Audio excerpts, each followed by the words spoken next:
Good afternoon. My name is Todd Tram. I'm the General Manager for Sodexo Campus Services, and we also like to be called GT Dining. And although I work for a contractor on campus, I'm a vendor, we do feel we're part of the family in terms of auxiliary services, and Rosalind sets that culture for us, and her team really welcomes us. So I've been here for 9 years now, and I've been a part of college and university food services for almost 25 years. Previously, I've worked at Northwestern University in Evanston, Illinois, Trinity International University, Wheaton College, Concordia University, Butler University, and probably a few others in between. I want to give you just a bit of history with us here, and maybe a little bit of a vision going forward. Over the years that we've been here, we've been on campus as a company since 1997, so it's almost, I guess, 13 years now. And we really have expanded services quite a bit. Our meal plans have gone from 5 meal plans up to about 8 meal plans altogether.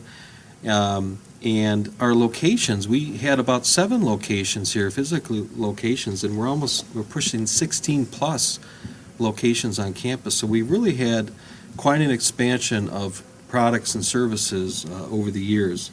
We also have about 285 employees that work for us, and we have approximately 21 managers, salaried managers that work for us as well.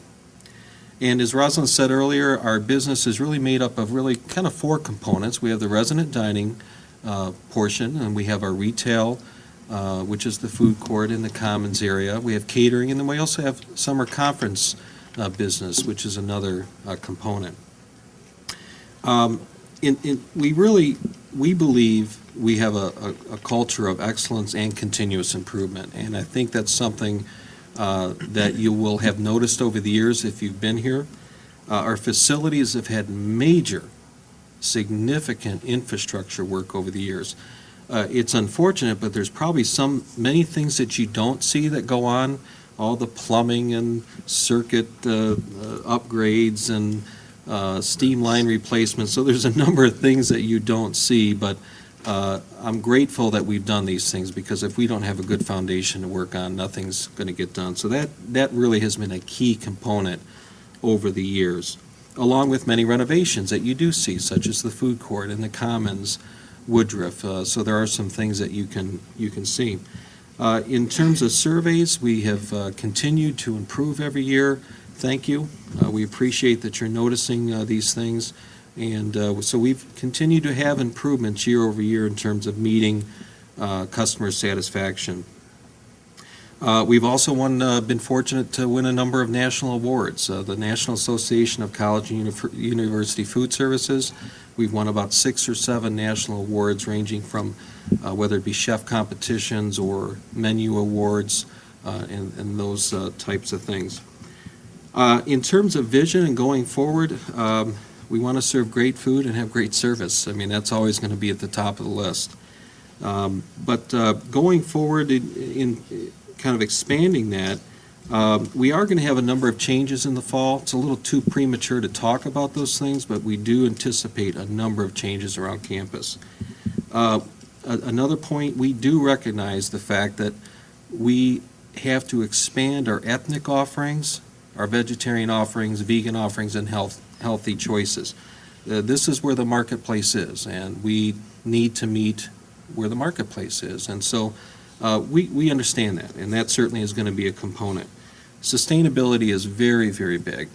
We have really, it's been a team effort with the administration, with auxiliary services, with the students, but over the past year we have made huge impacts and improvements in our sustainability, largely focusing on recycling, education, and local organic. And just to give you an example, this is a list of local organic products that we bought just for this week.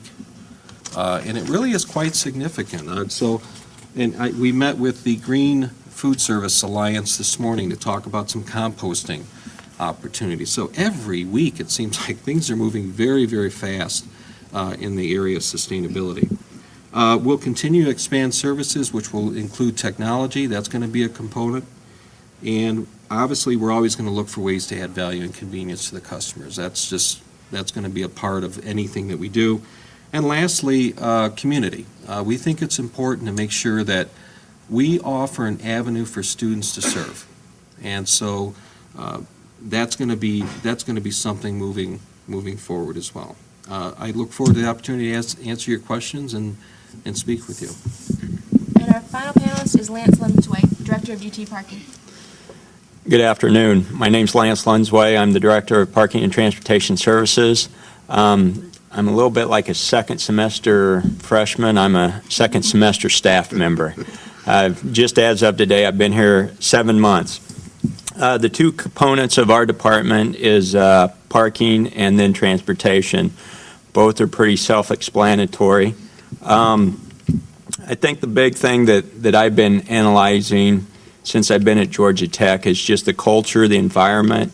I've met with a number of student leaders, received a lot of feedback, evaluated what the impact of both parking and transportation means not only to students but to faculty members, staff members, researchers, special events, the hotel conference center. So I've really been in an evaluation process. We're right now undertaking a parking and transportation master plan. We have a consultant in from Boston that has been working with us since July on evaluating all of our programs, where we're at, the number of parking, where I came from. I'll step back a little bit. I started my career at Kansas State University as a student employee for the parking department selling parking permits. And I've loved being on campus so much, I just have never left one. Went to Arizona State for about 5 years, and while I was at Arizona State, I got what was called Certified Administrator of Public Parking. It's out of the University of Virginia and International Parking Institute, and I really had a passion for this industry. After Arizona State, I went to University of Wisconsin. Last time I was on a panel discussion like this, we were discussing how much snow was on campus, the lack of removing it from pedestrian walkways, bus stops, and that our $300,000 snow removal budget had just topped over $1 million. So I really like being in Atlanta right now. Some of the other things we're looking at are sustainability. We're right now in the middle of a request for purchase through the state purchasing system on our bus contract management system and purchasing buses. What type of fuels we should be running in them, what type of bus best meets Georgia Tech standards.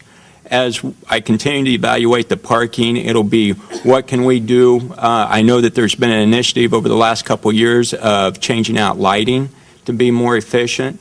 What else can we do with porous asphalt, porous concrete, things that can really make us more efficient? Our job is really connections. Connections to campus from either your house, your apartment or so, and then your circulation around campus, whether you're in between classes, whether you're heading to the library, or whether you're needing to get off campus in a safe manner at night. So with that, I'll wrap it up. Probably the big things that are in our future is getting this contract signed for Georgia Tech with a bus contracting company and purchasing them.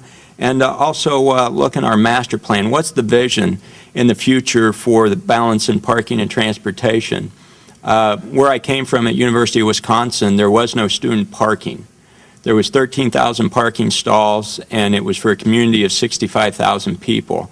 It had a 600-bed hospital on it, so the big chunk of the parking went to the hospital. The research was major there. So as a community there, the decision had been made many years before me that if you lived on campus, you didn't bring your vehicle there. So we had to put in place of how we'd get you back to your hometown and so on. So a little bit different culture here for me. The number of students on campus is incredible. The students that go to school here, a lot of the student leaders have heard me say a number of times, this is a great place to go to school, and I look forward to being a part of the community. Thank y'all. So at this time, we're now going to move into the question and answer session of the forum. And we hope that not only will you all be able to provide the students with some answers to some issues they have on campus, but also that you'll be able to take away from this kind of the issues that are on students' minds and what the kind of questions are